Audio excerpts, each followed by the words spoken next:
ونعوذ بالله من شرور أنفسنا ومن سيئات أعمالنا من يهده الله فلا مضل له ومن يضلله فلا هادي له ونشهد أن لا إله إلا الله وحده لا شريك له ونشهد أن سيدنا وسندنا ونبينا ومرشدنا وأهدانا محمدا عبده ورسوله أما بعد فأعوذ بالله من الشيطان الرجيم بسم الله الرحمن الرحيم وأنكحوا الأيام منكم والصالحين من عبادكم وإمائكم إن يكونوا فقراء يغنهم الله من فضله صدق الله العظيم وقال نبينا محمد صلى الله تعالى عليه وسلم إن أعظم النكاح بركة أيسره مؤونة أو كما قال عليه الصلاة والتسليم رب اشرح لي صدري ويسر لي أمري واحلل عقدة من لساني يفقه قولي اللهم صل على محمد النبي الأمي وعلى آله وسلم تسليما دیار عشق میں اپنا مقام پیدا کر دیار عشق میں اپنا مقام پیدا کر نیا زمانہ نئی صبح و شام پیدا کر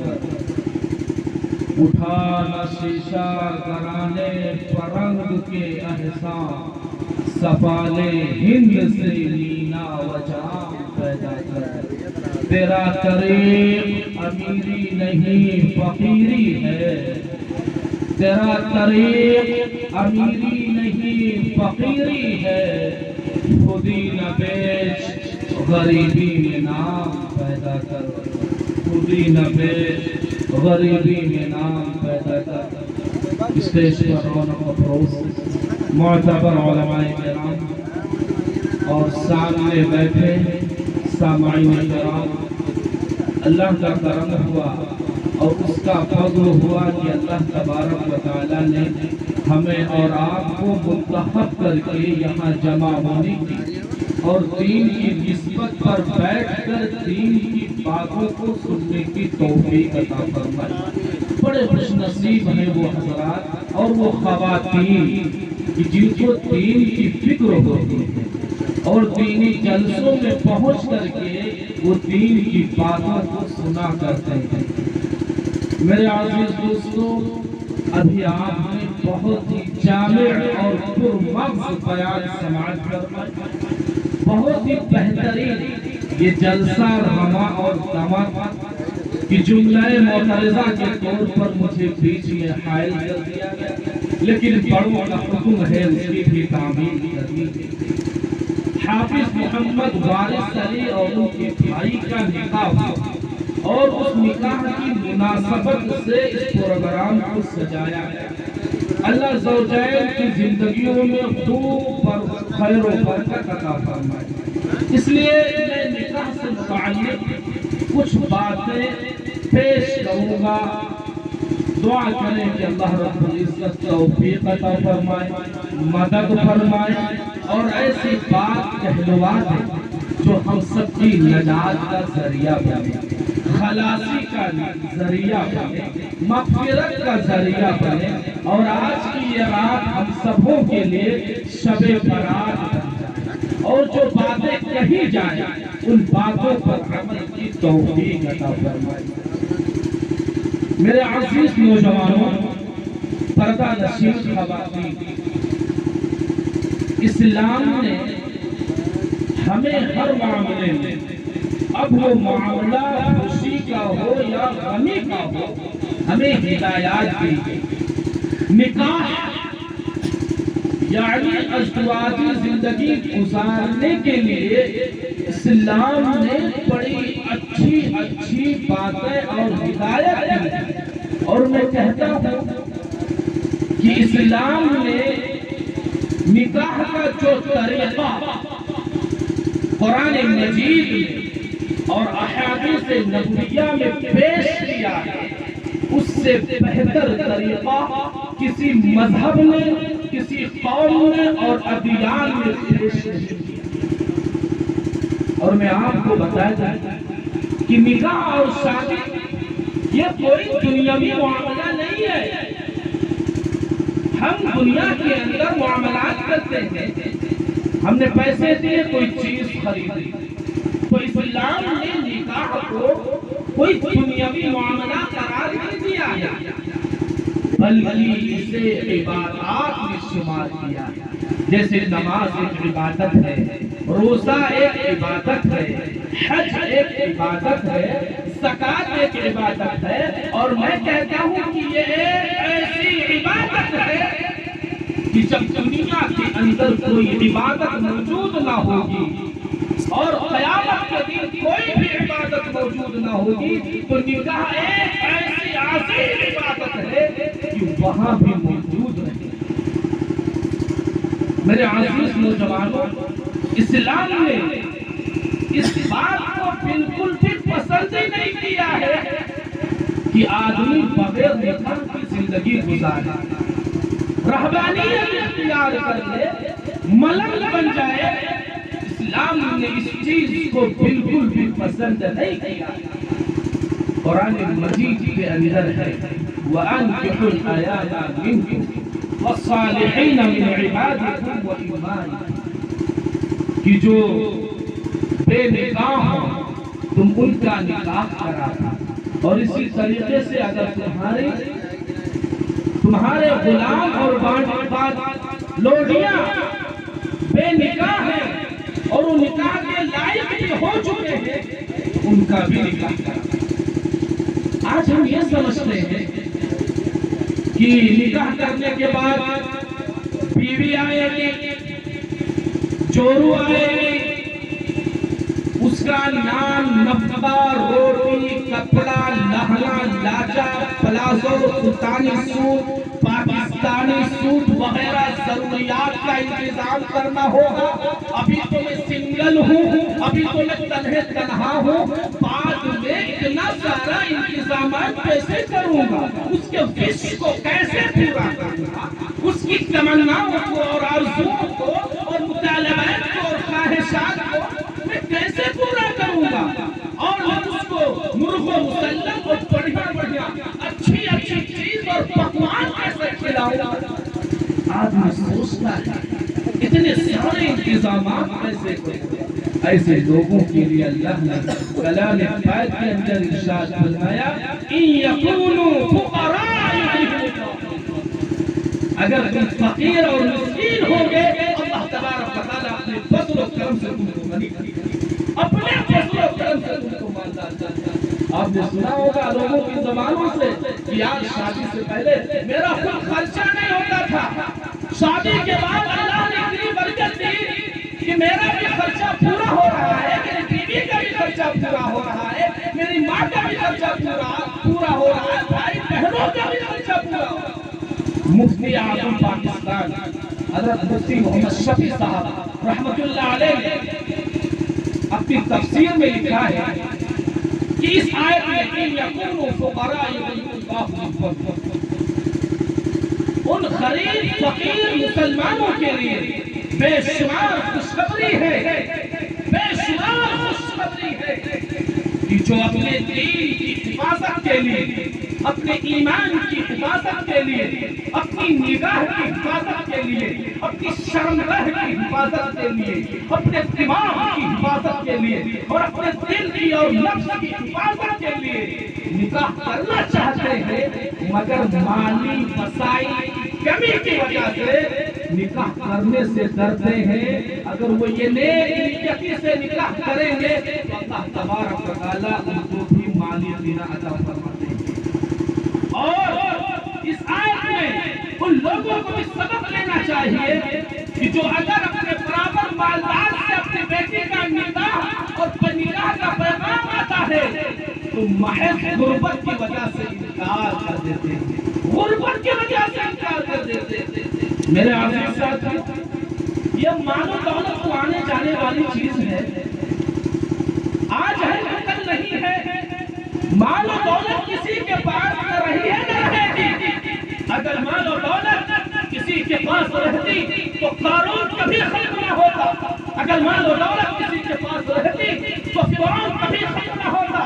اگر مال و دولت کسی کے پاس ہمیشہ کے لیے رہتی تو دنیا کے اندر بڑے بڑے نامور گزرے ہیں، صاحب ثروت اور صاحب دولت گزرے ہیں، لیکن آج اس زمین کا حصہ بنے ہوئے ہیں اور اس زمین کے اندر لیتے ہیں ہائے دولت ہائے زندگی کی صدا لگا رہے ہیں۔ تو یہ مال و دولت میرے بھائی یہ رہنے والی چیز نہیں ہے، اصل تو دین، ایمان اور صلاحیت عمل ہے۔ حضرت ابو بکر صدیق رضی اللہ تعالی عنہ ایک خطبہ میں ارشاد فرمایا کہ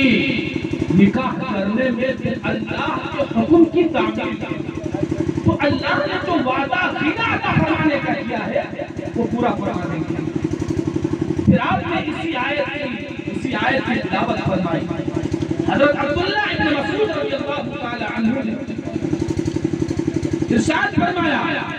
کہ اگر تم مالدار ہونا چاہتے ہو تو نکاح کرو، کیونکہ اللہ نے کلام پاک کے اندر فرمایا ہے ان یکونوا فقراء یغنیہم اللہ من فضلہ،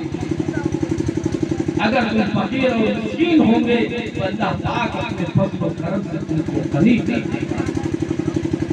شیخ الاسلام حضرت مولانا شفیع احمد عثمانی رحمۃ اللہ علیہ نے اپنی تفسیر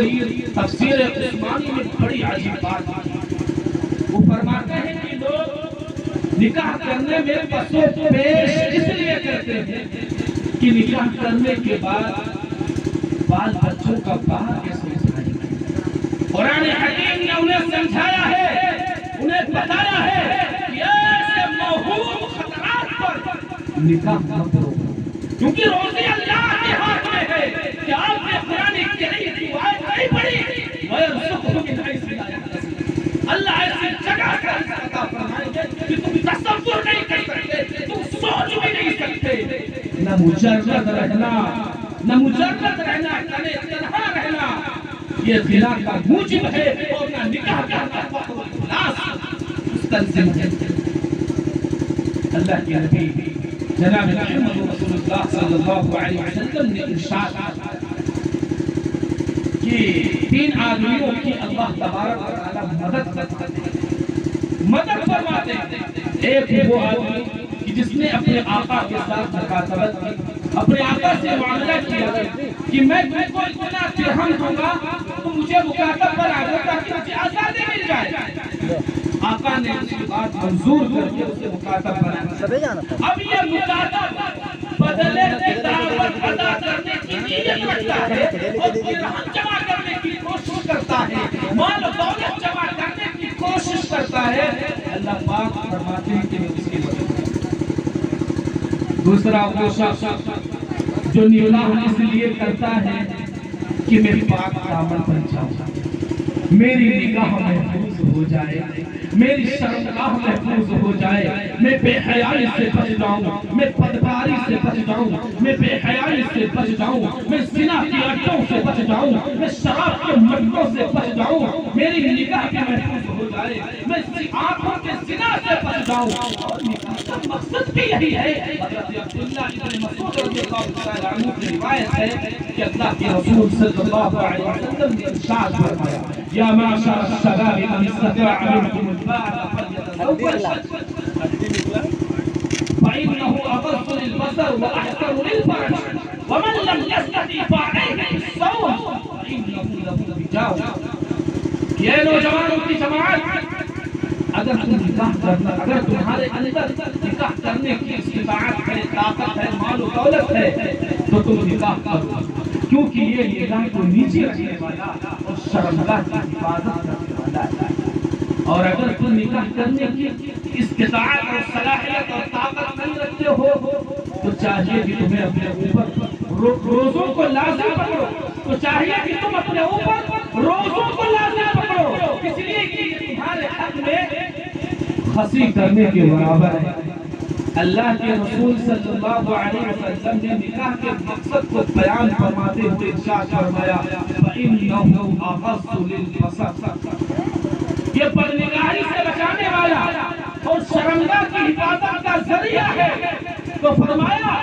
کہ اگر آدمی نکاح اس نیت سے کرتا ہے کہ میں پاک دامنی حاصل کروں، میری نگاہ بچ جائے، میری شرمگاہ بچ جائے، میں زنا سے بچ جاؤں، میں آنکھوں کی زنا سے بچ جاؤں، میری شرمگاہ محفوظ ہو جائے، اللہ پاک فرماتے ہیں کہ اس کی مدد کرنا۔ تیسرا وہ مجاہد جو اللہ کے راستے میں اپنی جان ہتھیلی پر رکھ کر نکلتا ہے۔ اللہ کے رسول صلی اللہ علیہ وسلم نے ارشاد فرمایا کہ اللہ کے ذمہ ہے کہ اس کی مدد کرے۔ اب میرے بھائیوں، اللہ جس کی مدد کرے، اللہ جس کی مدد اور نصرت کرے، اس سے بڑھ کر اور کیا فضیلت ہو سکتی ہے؟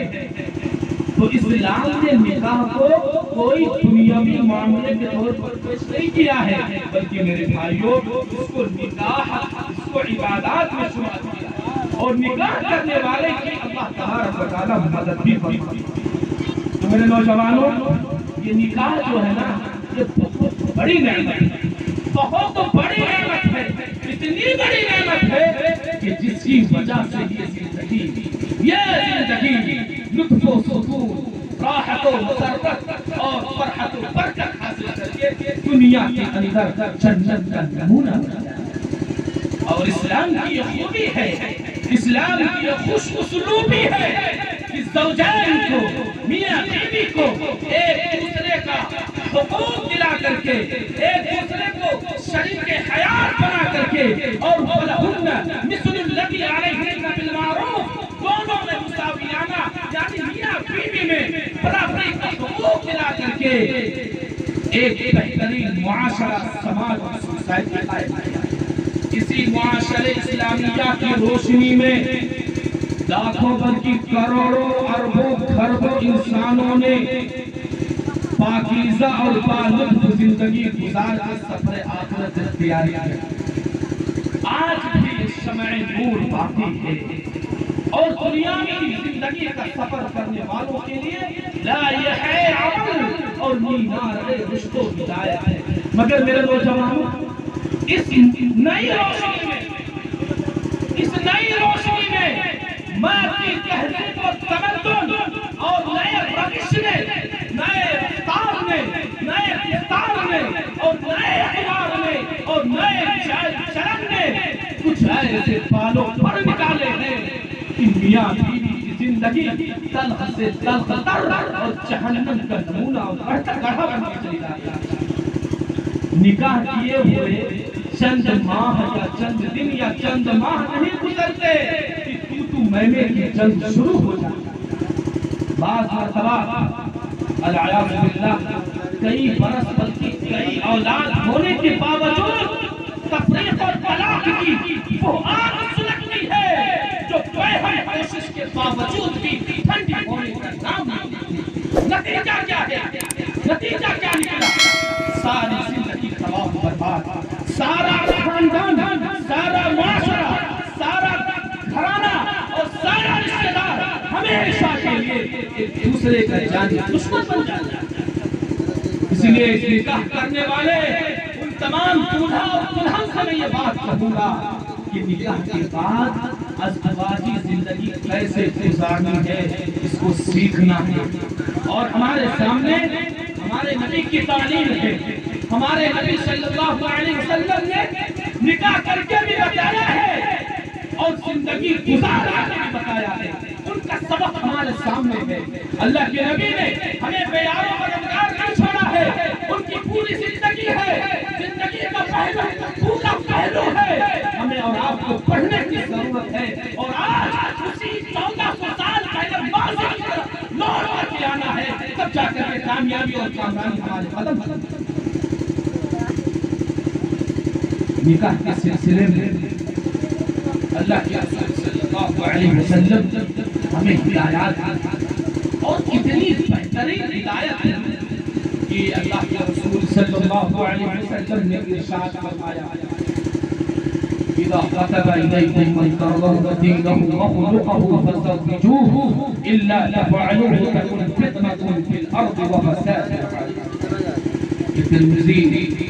ترمذی شریف کی روایت ہے اور مشکاۃ کے اندر بھی یہ حدیث ہے اللہ کے رسول صلی اللہ علیہ وسلم ارشاد فرمایا کہ جب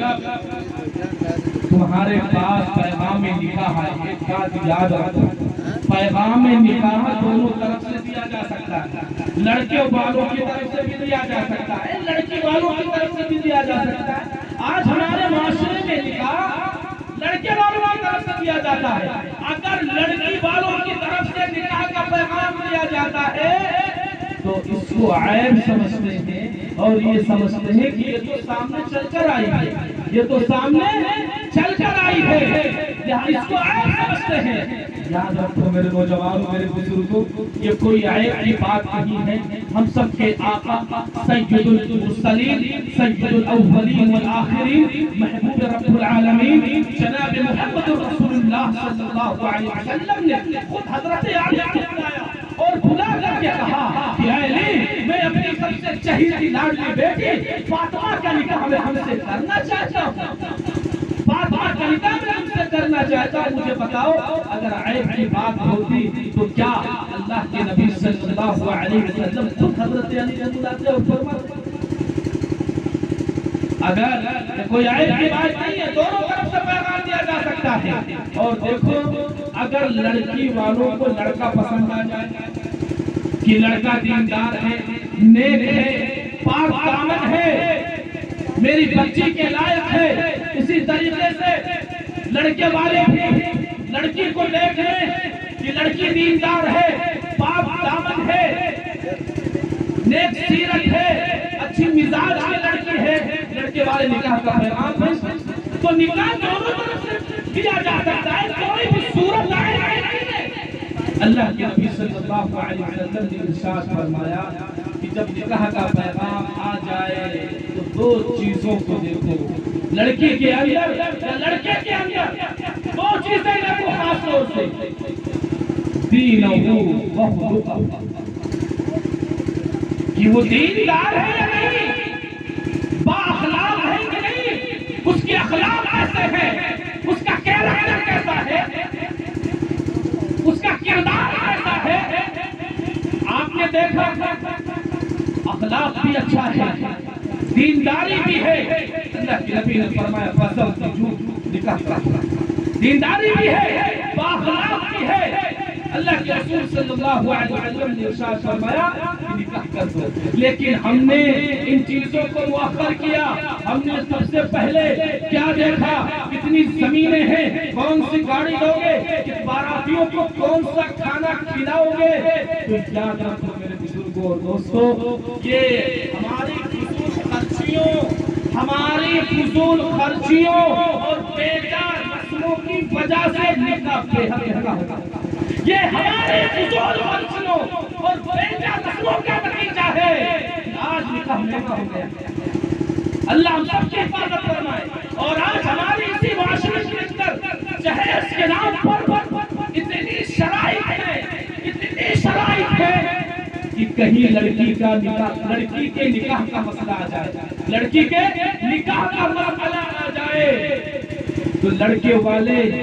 جہیز کی اتنی لمبی چوڑی فہرست دے دیتے ہیں کہ لڑکی والے دیکھ کر کے پریشان ہو جاتے ہیں کہ ان کے مطالبوں کو کیسے پورا کیا جائے ان کی خواہشوں کو کیسے پورا کیا جائے کہاں سے شروع کیا جائے کہاں ختم کیا جائے اتنے ڈیمانڈ ہے کیسے پورا کیا جائے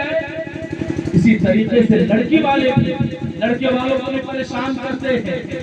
دونوں طرف معاملہ ہے کیا کہتے ہیں 25 تولا سونا 50 تولا سونا 50 جوڑ کپڑے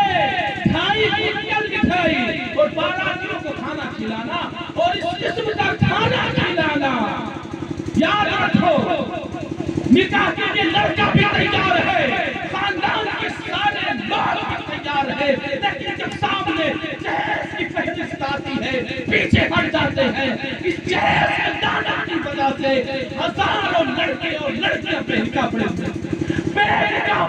ہوئے ہیں. ذمہ دار کون ہے؟ میں کہتا ہوں کہ ہمارے سماج کا جو سب سے بہترین اور سب سے گرین طبقہ ہے، جو اپنے آپ کو حاجی کہتا ہے، اپنے آپ کو نمازی کہتا ہے، اپنے آپ کو تبلیغی کہتا ہے، اپنے آپ کو مولوی کہتا ہے، ہم آپ سب طرف سے کوئی بچا ہوا نہیں ہے. آج ہمیں اور آپ نے اس چیز کو مہنگا کر دیا ہے کہ ہزاروں لڑکے اور لڑکیاں بے نکاح گھروں میں پڑے ہوئے ہیں. اللہ پاک آئندہ ہماری سماج کو ان چیزوں سے محفوظ رکھے. لڑکے اور لڑکیاں کی شادی کرنا نہیں ہے بلکہ ان کو بیچنا ہے، ان کو بیچنا ہے. اور اس کے بعد جو ڈیمانڈ کیا جاتا ہے، ایسی ایسی شرائط لگائی جاتی ہیں. یاد رکھو جو والدین اپنے اولاد کے حق میں ایسی شرطیں لگاتے ہیں، یاد رکھو وہ ماں باپ ظالم ہے اولاد کے حق میں، قصائی سے بڑھ کر ہے. ارے مجھے بتاؤ تو صحیح کہ اس کائنات کے اندر ہمارے آقا جناب محمد رسول اللہ صلی اللہ علیہ وسلم سے بڑھ کر کسی کا مقام ہے؟ کسی کا رتبہ نہیں؟ بتاؤ کسی کا رتبہ ہے؟ کسی کا مقام ہے؟ کوئی ایسی ہستی دنیا کے اندر کہ کسی کا مقام ہو؟ ہمارے آقا جناب محمد رسول اللہ صلی اللہ علیہ وسلم اپنی لاڈلی شہیدی بیٹی کا نکاح کیسے آپ چاہتے تو جنت سے جوڑا کرتے تھے، آپ چاہتے تو جنت سے ہونے آیا کہ آپ کو سوار سکتی تھی، لیکن آپ نے کتنا سمپل اور کتنی سادگی کے ساتھ نکاح کیا. کیوں؟ تاکہ امت کو یہ سبق ملے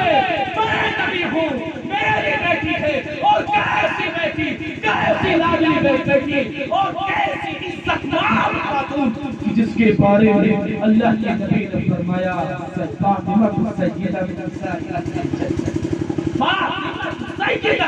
نساء اہل الجنہ، کہ میری بیٹی فاطمہ جنت کی عورتوں کی سردار. کیسے سادگی کے ساتھ. میرے عزیز ساتھیوں، ہمیں اور آپ کو سمجھنے کی اور ہوش کے ماحول دینے کی ضرورت ہے. اللہ کے نبی صلی اللہ علیہ وسلم نے عورت کی کھوئی ہوئی عزت کو واپس دلایا ہے اور فرمایا ہے لا رہبانیت فی الاسلام، اسلام میں رہبانیت نہیں ہے. اسلام میں رہبانیت نہیں ہے، بلکہ دو لفظوں میں واضح کیا ہے کہ اگر تم ازدواجی زندگی گزارو گے تو جو عورت تمہاری نکاح میں آئے گی وہ اللہ کی معرفت کے راستے میں تمہاری مومن کو معاون اور مددگار. اسلام نے بالکل واضح کر دیا. جنگلوں میں اور بیابانوں میں جانے کی ضرورت نہیں ہے، بلکہ اللہ کی طرف جو راستہ جاتا ہے نا اسی معاشرے سے ہو کر جاتا ہے. جو حقوق اور جو فرائض تم پر عائد ہوئے ہیں ان کو پورا کرو گے، اللہ کی معرفت تمہیں نصیب ہو جائے گا. اور اگر نکاح سے فرار، ازدواجی زندگی سے فرار اختیار کرو گے تو یاد رکھو نکاح سے راہ فرار اختیار کرنا در حقیقت معاشرتی حقوق سے راہ فرار اختیار کرنا ہے. اللہ کے نبی نے فرمایا النکاح من سنت، کہ نکاح میری سنت ہے. اور آگے فرمایا فمن رغب عن سنتی فلیس منی، جو شخص میری سنت سے اعراض کرے گا وہ میری امت میں سے نہیں ہے، وہ میری جماعت میں سے نہیں ہے. جہاں چاہے جائے، جو چاہے رہ جائے، میری کوئی گارنٹی، کوئی ضمانت نہیں ہے. حلال نکاح کی اہمیت کو واضح کرنے کے لیے اس سے زیادہ کیا زور دیا جا سکتا ہے. ترمذی شریف کی روایت ہے کہ 4 چیزیں سنن المرسلین یعنی تمام انبیاء کی سنتیں ہیں. نمبر 1 الحیا. الحیا یعنی تمام انبیاء علیہ السلام والتسلیم باحیا ہوا کرتے، باحیا ہوا کرتے. نمبر 2 تعطر، تمام انبیاء علیہ السلام والتسلیم خوشبو استعمال کیا کرتے.